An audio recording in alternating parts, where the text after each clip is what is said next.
السلام عليكم ومرحبا بكم أعزائي الكرام. رمضان مبارك وكل عام وأنتم بخير. بحلول هذه المناسبة الكريمة أسعد بتقديم وصفات وشهيوات رمضانية يومية على قناتي الأولى للطبخ.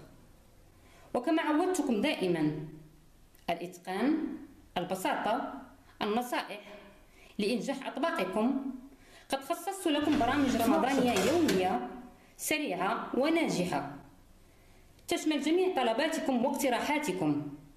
تابعوني يوميا على الساعة 2 ظهرا بتوقيت المملكة المغربية.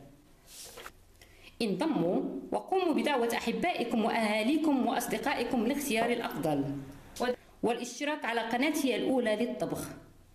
وأدعو جميع مشتركي قناتي الثانية للحلويات والمخبوزات للانضمام ومتابعة جديد رمضان على قناتي الأولى. أنا رهن إشارتكم لتقديم المزيد والأفضل. شكرا جزيلا على تلبيتكم الدعوة. رمضان كريم، والسلام عليكم ورحمة الله تعالى وبركاته.